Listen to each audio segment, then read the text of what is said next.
something that I am really passionate about is that question of, where is your firm going to be in 10 or 15 years' time? What we can offer with the data about, year on year of how you performed in the rankings, the clients, what clients had to say about you. We can tell a story year on year about customer experience. And I think that's really invaluable sort of strategic data. Welcome to Spill the Ink, a podcast by Reputation Inc., where we feature experts in growth and brand visibility for law firms and architecture, engineering, and construction firms. Now, let's get started with the show. Hi, everyone. I'm Michelle Calcote King. I'm your host, and I'm the principal and president of Reputation Inc. We're a public relations and marketing agency for B2B professional services firms, including law firms. To learn more, go to rep-inc, that's inc with a K.com. So today we continue our dive into the top awards and rankings programs across the legal industry with Legal 500. So how is one of the most established programs evolving in 2026? And what does that mean for your submission? So to unpack everything around Legal 500, I'm happy to introduce Barnaby Merrill, the U.S. editor at Legal 500. So welcome, Barnaby. Thanks for having me. Great to be here. Yeah. I'm excited to chat with you. So let's frame the conversation with, if you can give us an overview of what Legal 500 does and what makes it unique in the legal ranking space. Yeah, absolutely. I mean, Legal 500, we see ourselves as the original client's guide to law firms, first of its kind. And we are a data-driven, AI-optimized research platform, benchmarks, informs, connects providers and users of legal services in over 100 countries worldwide. Chances are you've heard of us. Our research and data trusted, relied upon by corporate clients sort of globally, a sort of central part of the process, both of instructing law firms with new mandates and also when reviewing existing mandates or panels.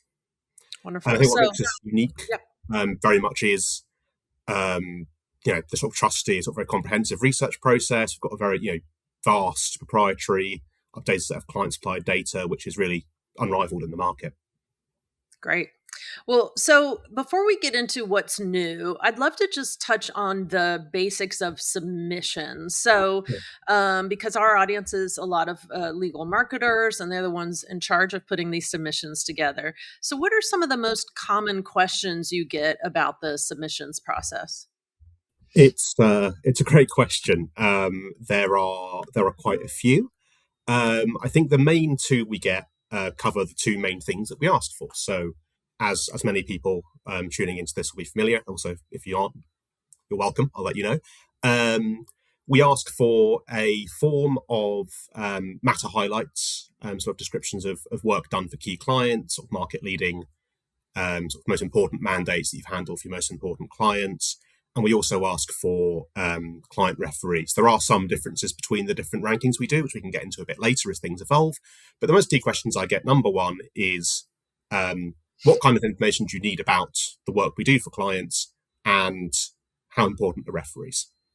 The first one, in terms on the matter side, is what we're really driven by at Legal 500 in terms of the expertise-led firm and lawyer rankings is a very succinct description of who is the client, what is the matter, why was it important, and what was the firm's role in it.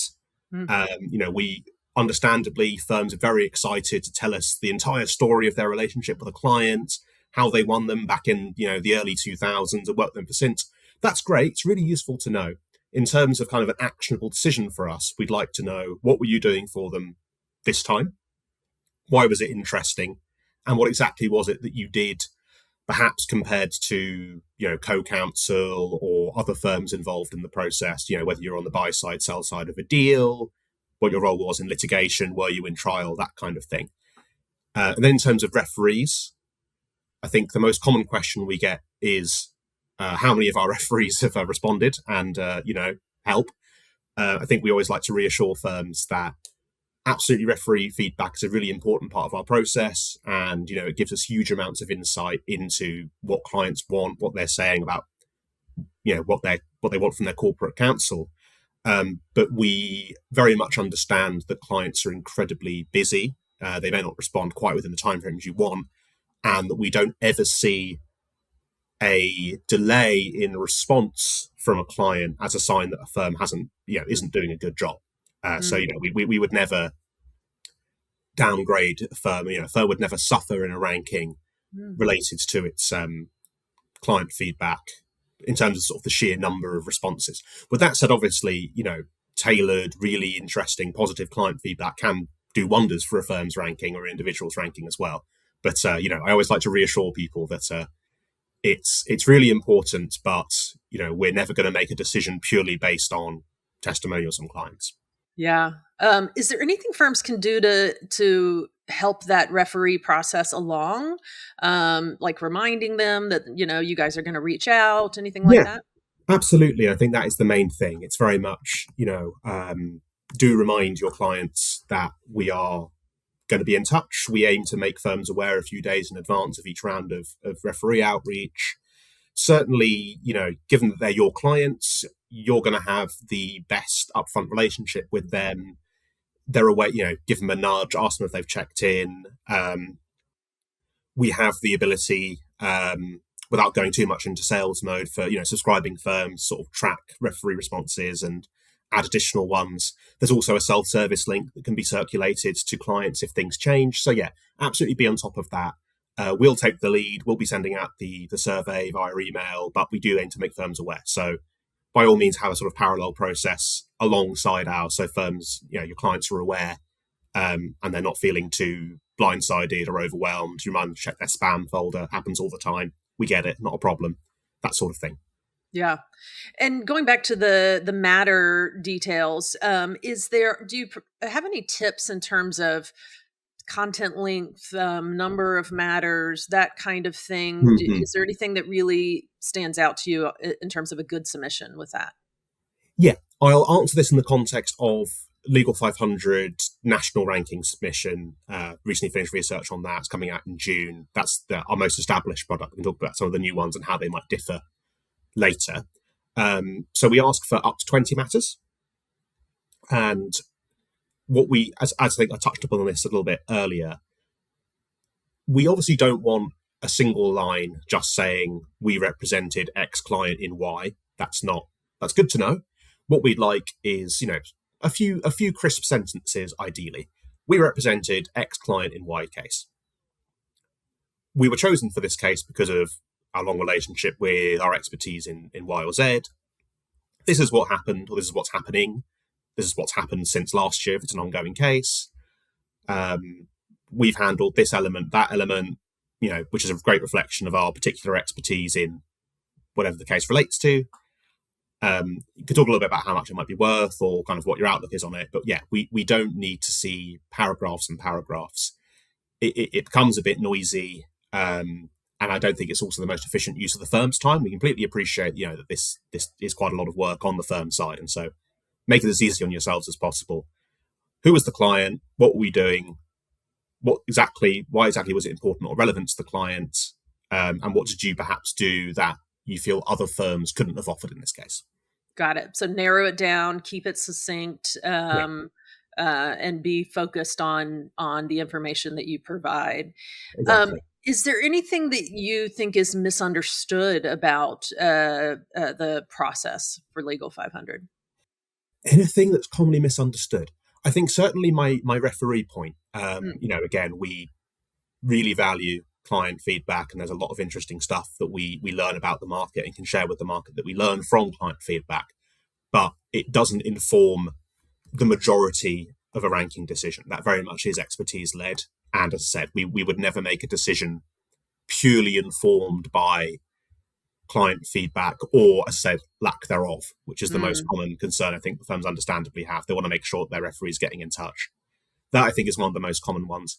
I think another misconception is, and this isn't unique to Legal 500, I think it's unique to sort of rankings, market analysis across the board, is the idea that there's a bit of a slow roll for getting into the rankings.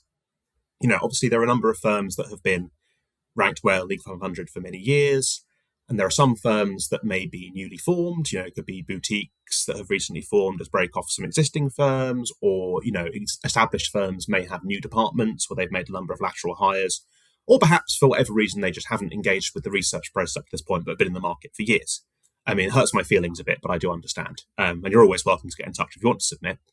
But the big factor here is we're not just going to put you in the lowest possible tier if you've given a submission that suggests that you could be higher up. Absolutely, particularly where teams are new, we want to see how things evolve. There may be a degree of, making sure things, whether it's lateral moves bed in, or whether a new firm is able to kind of deliver on its initial promise. There may be a degree of, okay, let's see how things develop, and next year things could really, really start to motor. But certainly if a firm shows up and is effectively saying, we're doing this work, we've been doing it for a long time, and here is some really good evidence of exactly what we're doing, absolutely no reason why your position in the market can't be quite quickly reflected by Legal 500. We try and be as responsive as we can to the realities of the market and the evidence available to us without over or under reacting. Got it. What sort of other research outside of the submissions does your team do? Do they really focus in on those submissions and referees, or is there other research that your researchers are doing?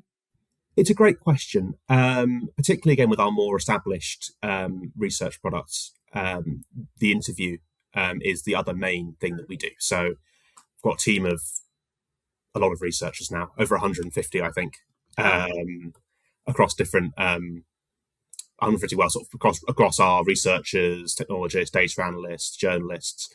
We conduct a number of interviews, and we'll come talk about this a bit more when we come on to talking about some of our newer rankings. But we want to speak to practice heads, active partners within law firms about the submissions, about the work. Absolutely, that written evidence is really useful and forms the backbone of a ranking. But if we can get some time with the lawyers to really get to grips with the practice, how things have developed, notable trends in the market, the kind of things that you can't always get across in a written submission, really understand, from the lawyers themselves, their particular role in a case or winning a new client, that sort of thing, as well as getting feedback on the wider market, the accuracy of our rankings year on year.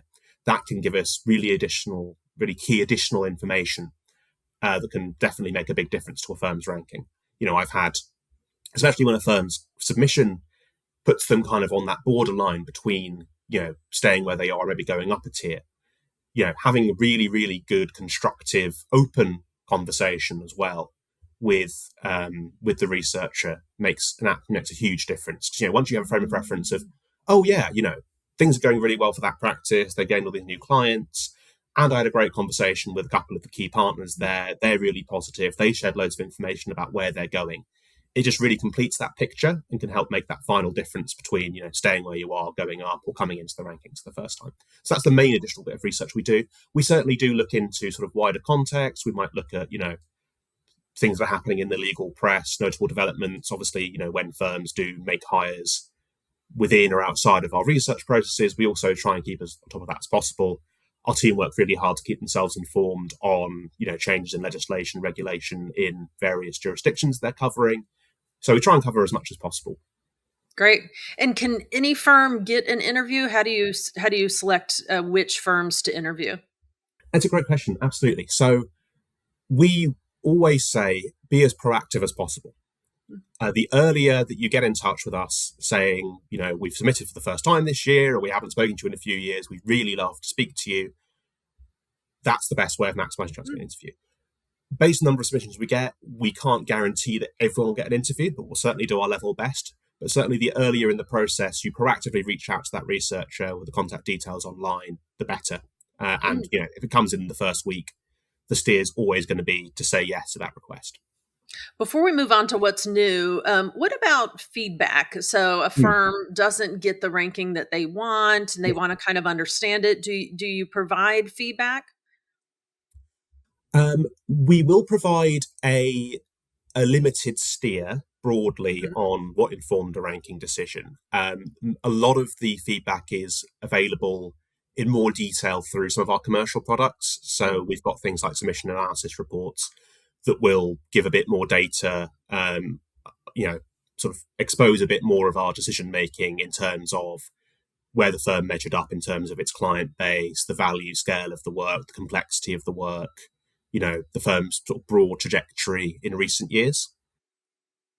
Okay, so that's a paid feature that firms can take advantage of if they're wanting to really analyze, what they're doing right, what they're doing wrong in their submissions. They can pay for that kind of detail. Yeah, it's a commercial consideration, and Yeah. I'm getting. It's definitely not my wheelhouse, but it certainly exists. you. And the research team very heavily, contributes and informs those products. So it will, Yeah. have a lot of information about what us in the research team have unearthed about the firm. Got it. Okay. Well, let's talk about what's new. What is new this year? Oh, I think it's less what's new this year and sort of what's been new the last couple of years. Okay. I think is the best way of answering the question. I mean, we are in the second year now of the US Elite Rankings, which are a slightly different approach for Legal 500 more broadly, certainly in the US. They are first of all, they're a partner-led ranking, so it's a tiered ranking primarily of attorneys rather than the firms, with some limited recognition of firms. And it's more on a granular jurisdictional basis in terms of cities or states or sometimes regions. So we first launched this in early 2025. We released 5 2025 editions covering as diverse jurisdictions as New York, Boston, Chicago, LA, San Francisco, Missouri, Atlanta, and that's only scaled up with the 2026 guide. So we released the first 2026 edition last week, and that covered 6 jurisdictions across the northeast of the US, New York, Boston, Washington, D.C., Philadelphia, Connecticut, New England. And it's a chance for firms that are still doing really high quality work for really high quality clients, but perhaps have a bit more of a regional or a local focus, perhaps a little bit more in the mid-market in terms of their client base or their size. It's a chance to shine a spotlight on them, give those lawyers the recognition they deserve, basically. We are in a situation where we speak to clients all the time, and we know that they are interested in having a wider menu of options for their counsel. Of course, there are times they're going to be using Big Law, but there are times where they might be interested in using a different option. And the City Elite Rankings, the US Elite Rankings, are a chance for you to be able to find those counsel. Actually know the lawyer as well. We know people really value a partner-led approach in a lot of cases, so you can actually find the lawyers in the specific jurisdictions who know how things work, perhaps locally, or who perhaps are just doing some fantastic work that wouldn't previously have been recognized by a sort of all-in-one nationwide approach. So that's the big story of what's happening with Legal 500 in the US at the moment. Those rankings are continuing. We have got research ongoing in a number of markets there. So again, if you are interested in getting involved, please get in touch. You can always email me or connect with me on LinkedIn, and I can help with that. I think we're starting research soon on 4 jurisdictions across Texas, Oklahoma, Kansas, Nebraska, the Northern Great Plains. We really are trying to go everywhere if we can. Okay, great. And is there anything different in terms of the best practices with the submission for the elite versus the traditional rankings? Yeah, so we take a slightly different approach with the US Elite, where we are very keen to get submissions from firms, but the main engagement point that we have for now is an interview. So many of the firms in the US Elite hadn't previously taken part in Legal 500 research, and we're very happy that a huge number of firms have now got involved with this through this initiative.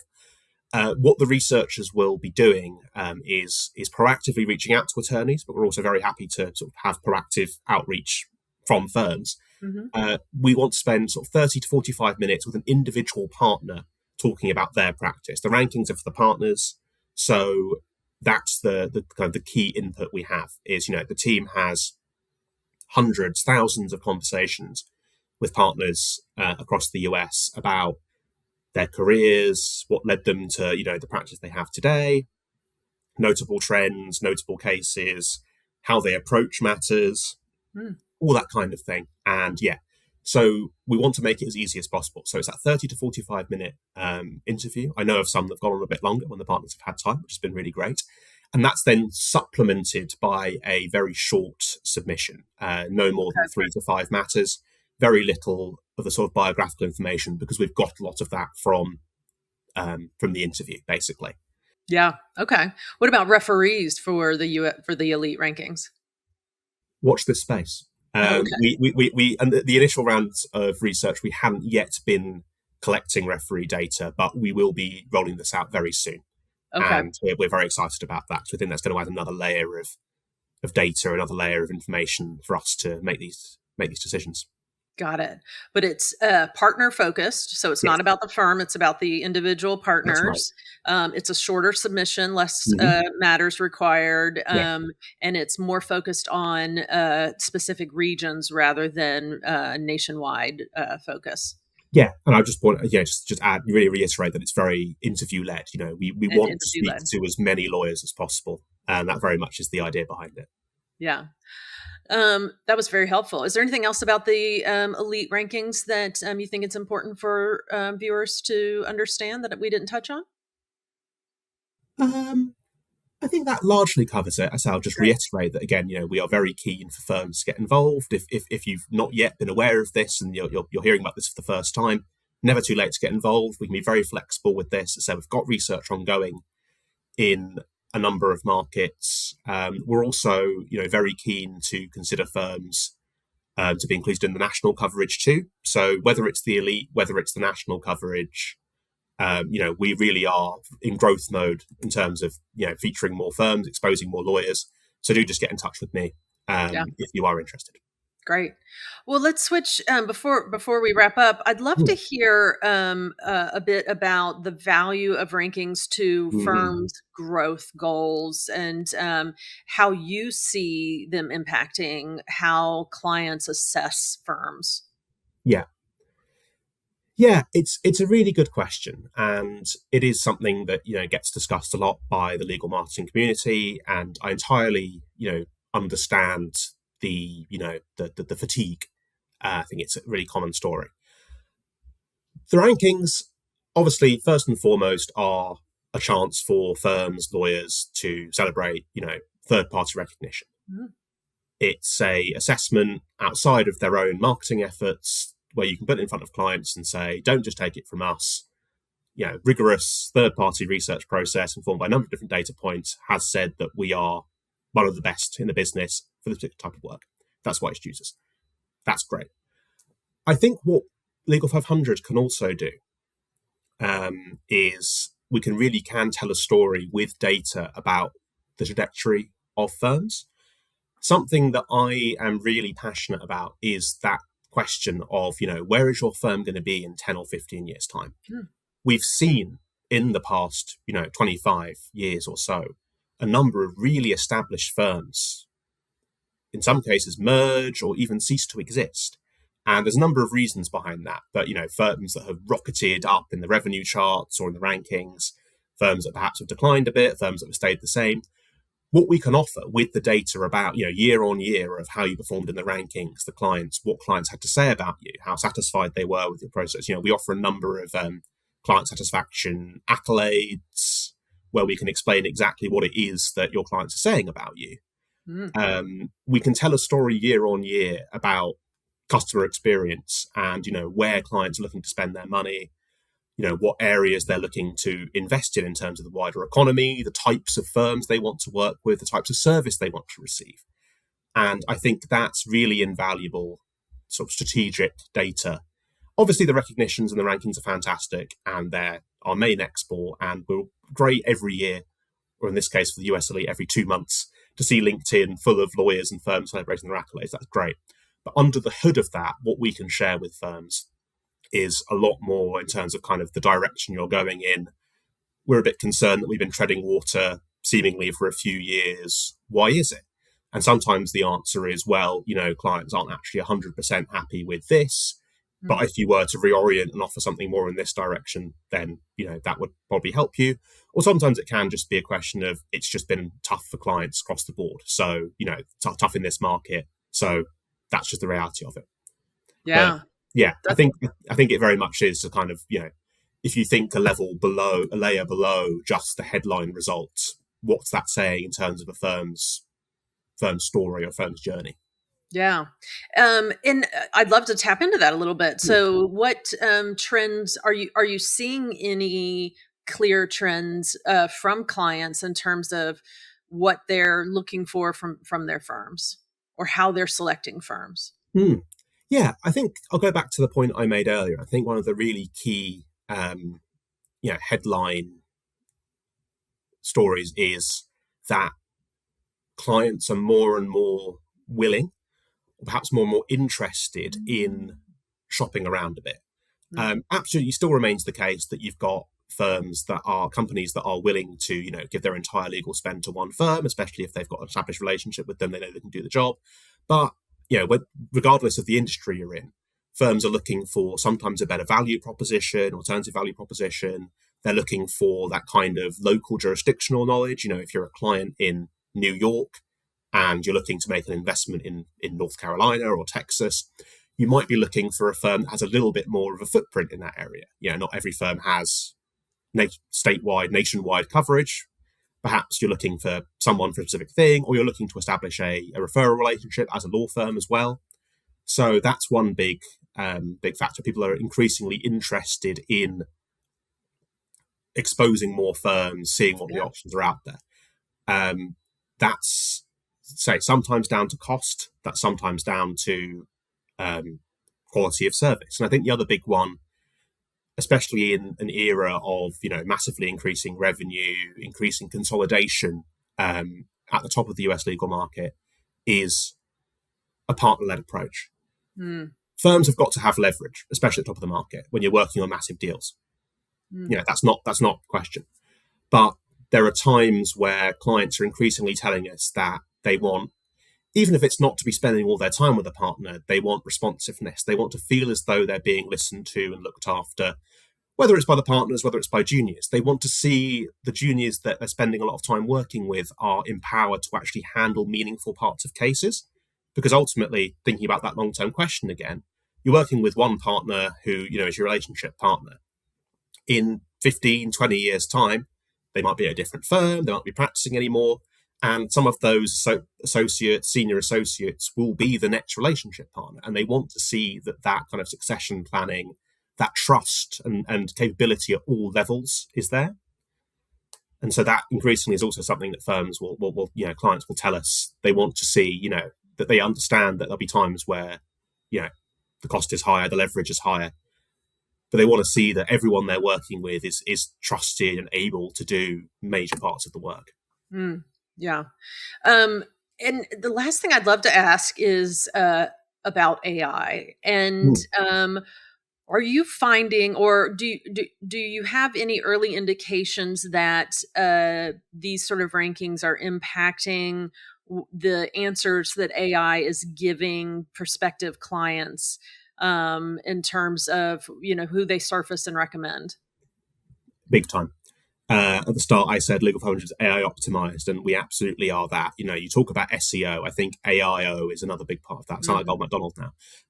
But if you put in, is Kirkland & Ellis a good law firm? Obviously, the answer is yes. But the AI summary will say, absolutely. Legal 500 has them ranked here, here, here, and here. We are really alive to the opportunity presented by the rise of AI summaries, etc., to inform that. And so our website is very much designed to be optimized for AI as much as possible. Great. Well, so for firms listening who want to make the most out of this year's cycle, or if, whether they're first-time submitters or long-time participants, what's one piece of advice you'd leave them with today as we wrap up? First of all, email me or connect with me on LinkedIn. Had to get that one in there. Secondly, I would say what we're most interested in is hearing exactly what you do for your clients, why your clients come to you, why they come back to you, what it is you can do that sets you apart from other firms, other lawyers in the market. That's the real centerpiece of Legal 500 ranking methodology. And yeah, we'd love to hear from as many firms or as many attorneys who are interested as possible. Great. Well, we have been talking to Barnaby Merrill of Legal 500. So thank you so much for your time today. Thanks very much. Thanks for having me. Thanks for listening to Spill the Ink, a podcast by Reputation Inc. We'll see you again next time, and be sure to click subscribe to get future episodes.